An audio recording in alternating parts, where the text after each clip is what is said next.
All right, everyone, welcome to the weekend edition of Simply Bitcoin, the channel that breaks down all the daily Bitcoin news from Twitter, the daily fail, daily meme review, software releases, and the websites by Plebs. Drop us a like and subscribe. Let's go to the numbers. Here we go. Moody dashboard. All right, sitting at a block height of 664,212. The current Bitcoin price, 32,085. Yeah, dude, I bought a chicken today. I bought a new Satoshi, the Bitcoin chicken. So you guys are gonna be able to see the new Satoshi while I'm traveling. You guys are it's gonna blow your mind because it's a cool ass chicken. It's on the way. It's on Amazon. On the way. Oh, okay, of course. Yeah, everything's on Amazon. All right. So the chain rewrite days, 614. The total lightning capacity, 1,051.92 BTC, and we figured that we'd add a new metric that we can look at, the Bitcoin versus gold market cap, which is at 4.79%. So let's watch that go to 100. Yeah, there's so much headroom left, right? Much room to go. Guys, for anyone who's confused as to why I just started breaking down in the chicken, we have a chicken. His name is Satoshi, the Bitcoin chicken, and he collects every type of every time the price of Bitcoin makes an all-time high, right? So you heard him today, right? Phil, it's time for the daily fail. For our weekend daily fail, we've got Francis Cassandra Coppola, who said this genius thing. People don't have enough money because they are losing their jobs and their wages aren't rising. Not because of inflation. This is the best part. There is no inflation. Bless her heart. Wait. Anyways, John Vallis wrecks her. Yes, and then I swear Bitcoin turns people into morons. Okay, so this is definitely worth going down to. I hope that we can actually find John Vallis's response on this one. Okay, but essentially he makes a comment back to her, indicating, well, then why do people need their wages to go up? There's no inflation. Okay. And obviously, she has nothing to come back to. I've noticed that if you make a comment that actually makes sense, you either get no response or you get called a moron or a sexist, or you get sexist or a troll and a moron and sexist, and then you get blocked. But look, okay. So I did some digging last night and I went to go take a look at, different documents about inflation, and I stumbled upon a doc from the St. Louis Fed about inflation. So this is from the Fed talking about how inflation is a huge problem. Okay, and essentially, what happens is that the demand for the raised money supply is what ends up causing the inflation. So why do you need more money? Why do you need so much more? The problem is that it doesn't retain its value, its purchasing power. The chocolate bars are getting smaller. The products are getting cheaper. We are living, okay, derivative lives, okay? Like it's just so sad. And then you have these people like Francis that make these disingenuous comments. And I mean, don't get me wrong, she obviously believes that she's incredibly intelligent, and I don't think she's an idiot. But I think it's incredibly disingenuous and dangerous. She's doing that on purpose, man. Of course. She knows what she's doing. 100%. Right? And I think the news segment of our show is going to cover a lot of this. But it's very sinister and it's on purpose, right? So, yeah. Anyways, Phil, on a lighter note, it's time for the daily meme review. All right, everybody. Our meme for today is another one brought to us by Bitcoin Clips. Let's check it out. I have not seen this meme, so I have no idea. Let's see it. Yeah, me too.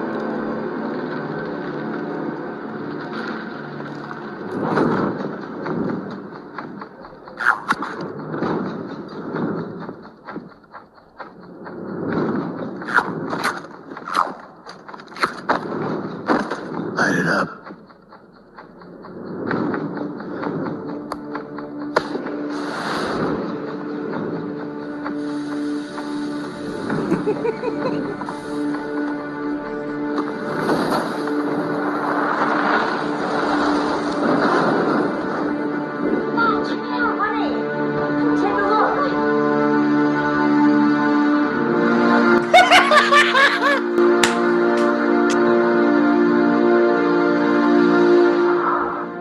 impossible. Wow. Dude, we haven't seen a good meme in a Okay. while. I'm going to give that solid 9.2 for me. What about you, Phil? Yeah, I'm going with the 9.5 on this one. Dude. That was a solid meme, man. That was great, and I totally love. I'm a huge fan of Bane, so that's funny. It's funny that they made him Peter Schiff. I like Bane. Can't stand Peter. It was perfect. It was perfect. It Oh, was great. so It well was done. easy for someone to understand. Totally. It was so easy for someone to understand. It applied to the day, right? With the Rona. We can't say this because we get censored, but you know the things that are happening right now, right? So I thought that was really interesting, really cool. Definitely deserved those scores. I'm so happy we saw a good meme. It's time for it. The Daily News, sponsored by Crypto Cloaks. All right, everybody. The news for today. Look, it's a weekend edition, so we kind of, we see stuff on Twitter, we see news, and we tell it to you guys, right? So we have some pretty interesting news for you guys today. So, man, we covered this yesterday. We were first to it, right? Andreas Antonopoulos is literally saying what we were saying yesterday, right? The delisting of privacy coins from regulated exchanges was the inevitable escalation in government attempts towards totalitarian financial surveillance. He's not kidding when he says that. Stay tuned, right? Just want to point out that was 2 days ago. That was 2 days ago. Okay. That's how fast the news flies, man. Yeah, dude. So, but we covered it here first, right? Yeah, we covered it here first on Simply Bitcoin, right? So hold on to that Andreas Antonopoulos tweet, right? We'll cover it. We'll cover it in the ending segment. So another awesome positive piece of news. Why the hell is the price of Bitcoin just literally green dildo all the way up, right? Why is it doing that, right? I heard this from Max Kaiser. I've heard this from 2 Bitcoiners today, but everyone's saying is that there's not enough Bitcoin to go around, right? Like if you look at the order book, there's literally like you usually never see this. Usually the sell wall is higher than the buy wall, right? Yeah. So it's very strange that this is happening. Vizik said the same thing. Supply shock is imminent now, right? Guys, we've been telling you this for a while now, right? And yeah, Phil, like, not to be overly bullish because we don't do that on this show, but I hate to say it, but we told you so. You should buy in by now. But yeah, expect this to go on. This cycle is very different. There's institutions, there's time. Yeah. The necessary infrastructure is in place to make those huge purchases. There's NFL players that are getting paid in Bitcoin. PayPal and Cash App are buying all the supply coming out of miners. There's literally not enough Bitcoin to go around, right? So that kind of explains why the price is just going, literally up. But what Phil said yesterday, be careful because there is going to be a New Year hangover and prices just don't just go up like this forever. Yeah, there will be a correction. So I expect that to be imminent. We don't speculate on the show, but those are my opinions. What are your thoughts, Phil? Yeah, I mean, I'm right there with you. This is, don't get me wrong, but that piece of news is ultra bullish. Okay, there is just so much more pent up demand, and again, when we went to these all time highs in 2017, like Bitcoin wasn't ready for this. Like the network, it was perfect. It was stable and all of that stuff, but at the end of the day, the fees went up too high. To some people, even though I still paid whatever fees I had to pay because I wanted to move my money. So I didn't really care, but some people complained. Anyways, today we fast forward and what do we see? We've got Bitcoin sitting at over $30,000. Okay. We've got very reasonable fees. Okay. And the network's just humming right along. So we are looking at a very different Bitcoin today than the one we were looking at in 2017. And still relatively very few people know about it and own it. Absolutely. And man, I just want to emphasize that last part, right? About the importance of owning Bitcoin. And I also want to mention, guys, that I'm not being hyperbolic here. Okay. So stick with me here. This is going to take a little bit, right? But what Andreas said about government attempts towards totalitarian financial surveillance, he's not kidding. Okay, let me show you what the IMF and the World Economic Forum are thinking, right? Again, these are considered the top guys, right? When it comes to economics, when it comes to currencies, right? Let me give you a little snippet into a little look into what these guys are thinking, right? So here's how life could change in my city by 2030. This article talks about not owning anything, right? So let me just read the first paragraph. It might seem odd to you, but it makes perfect sense for us in this city. Everything you considered a product has now become a service. We have access to transportation, accommodation, food, and all things we need for our daily lives. One by one, all these things became free. So it ended up not making sense for us to own much, right? So let me just leave that, right? It's free. Saturated, right? This is all BS, but we move on to the next article. Your credit score should be based on your web history. The International Monetary Fund says. Okay. So now that you guys have those articles, at your forefront, right? Bitcoin is much more important than orange coin go up. That's Bitcoin right. is much more important than you getting stupidly rich while your no coiner friends around you stay the same, right? It's much more important than that. The reason it's much more important is Bitcoin represents individual sovereignty and individual freedom. I just showed you what the top economic thinkers think about you. And more importantly, those are the people that control the money today.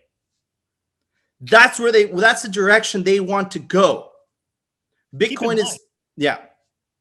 They notice how they're not having less.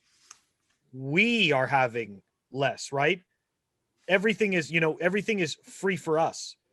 And we end up having nothing. That's their vision, right? You will own nothing and you will be happy. But these people that are making these laws, they aren't owning nothing. They are controlling everything. Sorry, continue. And we've seen this year, right? It's rules for thee, but not for me, right? And these are the people that control your money. These are the same people that want to make cash illegal. Have you thought about why they want to make cash illegal? Mm-hmm. Because that's a form to control you, right? The Antonopoulos tweet, the reason it's significant, right? And I loved Andreas before he took a left turn to go in the route of Ethereum, right? Before that, he was literally one of the best Bitcoiners I knew. And when I read that, right, and I connected it with what we were saying yesterday, man, it literally shocked me, right? Because the US right now doesn't allow certain countries. If you're from a certain country, you can no longer use the dollar. That means you can't feed your family because you're not playing by the US's rules. Now imagine that in a much more dystopian manner, because that's exactly where we're heading, right? So Bitcoin is the only way right now that you could opt out. You could take away your working capital, your energy, and you decide to put it someplace else. That has nothing to do with them. You defund them. You vote with the most important vote you could make. You vote with your wallet. And if need be, Bitcoin gives you the ability to also vote with your feet. Yep. We are in a war right now. And these little signs that are popping up, right? Privacy coins being just taken away from exchanges, not even a word, right? This is the beginning of what's to come. This is the battle of the decade. This is the battle of our lives, and this is what we're in for. I'm not being hyperbolic. I'm being totally serious. And if you look at the world events that are going on now, which we don't talk about a lot on the show, think about what I'm saying, and it makes a whole lot more sense. Well, a lot of these events are happening the way they're happening. Censorship, control, shutting down businesses. You can't do that when the people control the money. You can only do that when a centralized entity controls the money.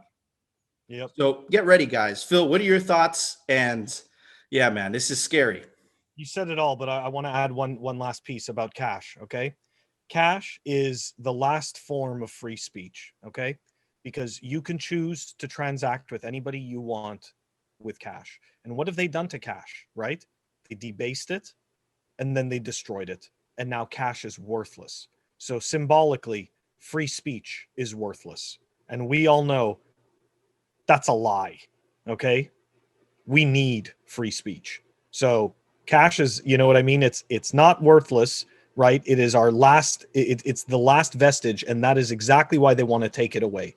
And don't get me wrong, they want to move to a digital future, but they don't want to move to a digital future on Bitcoin. They want to move to a digital future that they control with their shit coins that are never going to store any value and ensure that you stay on that wheel the way they want you to stay on that wheel. If they don't like what you're saying, they will freeze your account. That's It right. will freeze your ability to spend money on the things that you want to do. You think I'm kidding? Look at the social credit system in China, Switzerland. Why did I say that? In China. Look at the social credit system over there. Okay? Look at the article that you just read. The International Monetary Fund wants to credit score you based on your browsing history. That's called the thought police. Okay? Yeah. Bitcoin is the only avenue, the only good shot that we have for freedom. Again, I'm not exaggerating. So when you buy Bitcoin, remember that every single time you buy Satoshis, every time you take your dollars, trade them in for Bitcoin, you're voting with the most important vote you could make as an individual. You're voting with your wallet. You are defunding them from within. Remember, Bitcoin doesn't need you. But the other guys, they need you for their system to work. And in my opinion, it's a system of slavery, right? So, Phil, this is absolutely crazy. And on a lighter note, there was an awesome website. Everyone's been using it to check the prices. It's not a website by Plebs, but it's an awesome Bitcoin resource. Why don't you tell everybody about it? Website by Plebs. All right, let's go take a look. Even though it's not a website by Plebs, that's right, but it's a Bitcoiner website, and we're going to go take a look at it. It is bitbo.io, and we're just going to pull it up real quick to show it to you guys. Okay, if you want to go check out the, it's a great little Bitcoin dashboard with lots of information, very clear, easy to read. Anyways, we've got the link to that in the show notes down below. Awesome, thank you, Phil. Yeah, it's so sick. It tells you all the stats to check prices. Awesome. All in one place. I have it in my Clark Moody dashboard. Yeah, it's not the same. Dashboards. I think it's great. It's but one of them will win. One of them will win. One dashboard to rule them all. Guys, I hope you enjoyed the show. It was a Simply Bitcoin weekend edition, right? We kind of like to change it up. We like to spice it up. I hope you guys enjoyed the episode. If you did enjoy the episode, make sure to smash that like button. And of course, enjoy the rest of the weekend, and we'll see you on Monday. Peace. Peace.